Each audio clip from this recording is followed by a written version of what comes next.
হযরতে বাইজিদ বুস্তামি রহমাতুল্লাহি আলাইহিকে আল্লাহ তাআলা একজন পাক্কা ওলি বানিয়েছিলেন শুধুমাত্র এই মার খেদমত করার কারণে। রাসূলুল্লাহ সাল্লাল্লাহু আলাইহি ওয়াসাল্লামের জামানায় এমন একাধিক কথা রয়েছে, রাসূলুল্লাহ সাল্লাল্লাহু আলাইহি ওয়াসাল্লামের পূর্বের জামানায় এমন একাধিক কথা রয়েছে। মুসা আলাইহিস সালাতু ওয়াস সালামের জামানায় কথা রয়েছে। মুসা আলাইহিস সালাতু ওয়াস সালামের জামানায় একটা কথা, বিরল কথা।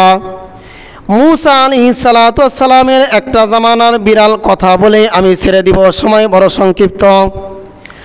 মুসা আলাইহিস সালাতু ওয়াস সালামের জামানায় মুসা আলাইহিস সালাম দোয়া করিতেছেন আল্লাহ তাআলার কাছে, মাইয়াকুনু জালিসি ইয়াউমাল কিয়ামাহ।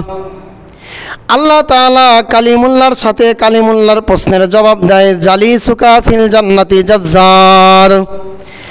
মুসা আলাইহিস সালাতু ওয়াস সালাম বলেন, কিয়ামতের ময়দানে আমার সাথী কে হবে? আল্লাহ তাআলা বলেন, মুসা কিয়ামতের ময়দানে তোমার সাথী হবে একজন জাজ্জার, কসাই। মুসা আলাইহিস সালাতু ওয়াস সালাম বড় আশ্চর্য হয়ে গেছেন, আমি নবী, কিয়ামতের ময়দানে আমার একজন সাথী হবে নবী, একজন সাথী হবে রাসূল, অথবা কিয়ামতের ময়দানে আমার একজন সাথী হবে কে? যে মুমিন সে সাথী হবে। কিন্তু আল্লাহ তাআলা উত্তর দেয়, জালিসুকা ফিল জান্নাতি জাজ্জার, তোমার সাথী হবে একজন জাজ্জার। মুসা আলাইহিস সালাতু ওয়াস সালাম আল্লাহ তাআলাকে বলেন, কেন আমার সাথী একজন জাজ্জার হবে? আল্লাহ তাআলা মুসা পয়গম্বরকে বলেন, মুসা তুমি চলে যাও সেইখানে যেইখানে জাজ্জারটা বসে আছেন, কসাইটা বসে আছেন। যখন মুসা আলাইহিস সালাম আদেশ পেল, চলে যায় সেই কসাইয়ের নিকটে। গিয়ে দেখে কসাইয়ের কোনো আমলই নাই, শুধু গোস্ত কাটে আর বিক্রি করে দেয়।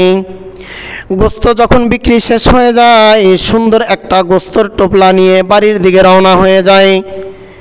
মুসা আলাইহিস সালাতু ওয়াস সালাম দেখেন পিছে পিছে চলে যায়, বাড়ির দিকে চলে যায়।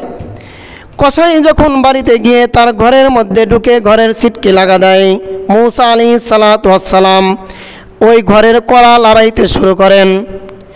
কড়া লড়ানোর পরে জাজ্জার ভিতর থেকে সিটকে খুলে দেয়, বলে, আপনি কে? মান আংতা? তিনি বলেন, আমি একজন সাধারণ লোক, আমি একজন গ্রাম্য লোক, আমি আপনার নিকটে এসেছি বড় বিপদে পড়ে। এ রাতটা আপনি আমাকে থাকতে দিন, এই রাত্রির পরে আমি চলে যাব। মুসা আলাইহিস সালাতু ওয়াস সালামকে কসাই বলে, ঠিক আছে, আপনি একটা রাত এখানে রাত্রি যাপন করেন। মুসা আলাইহিস সালাতু ওয়াস সালাম তার কথা অনুযায়ী সুযোগ পেয়ে ঘরের মধ্যে অবস্থান নেয়। মুসা আলাইহিস সালাতু ওয়াস সালাম দেখেন কসাই সুন্দর করে গোস্তগুলোকে ধুয়ে রান্না করলেন।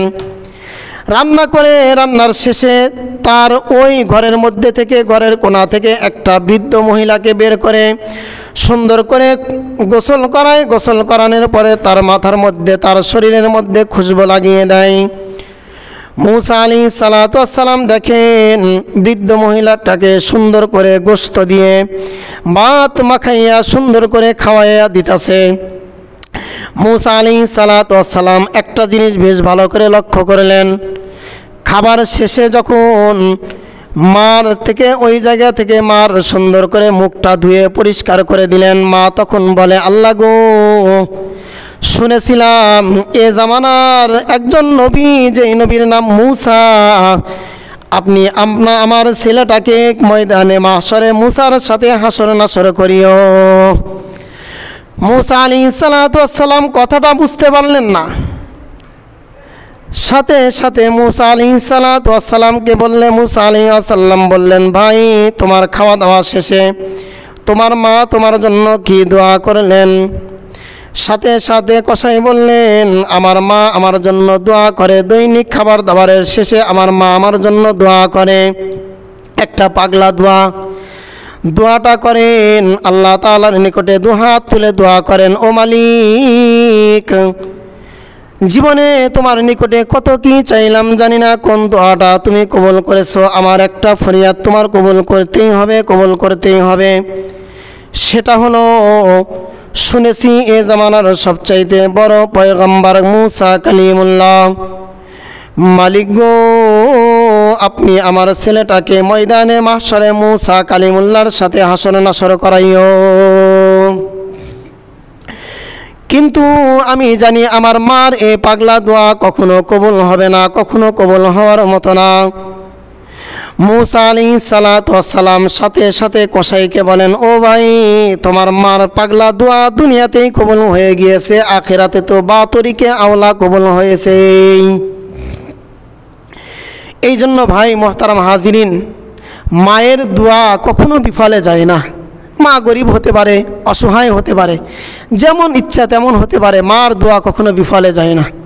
আজকে এতটুকুই আলোচনা থাক। ইনশাআল্লাহ যদি কখনো কথা আবার সামনে সুযোগ আসে আপনাদের এই মসজিদে, প্রত্যেক দিন তো প্রত্যেক সপ্তাহে তো এরকম সুযোগ আসবে না, যদি কখনো এরকম সুযোগ আসে আবার আপনাদের সামনে মা বাবার সাথে অসৎ আচরণ করলে কেমন হবে, অথবা অন্য কোনো বিষয় যদি মুনাসিবাত মনে করি সেই বিষয়ে আলোচনা করব ইনশাআল্লাহ।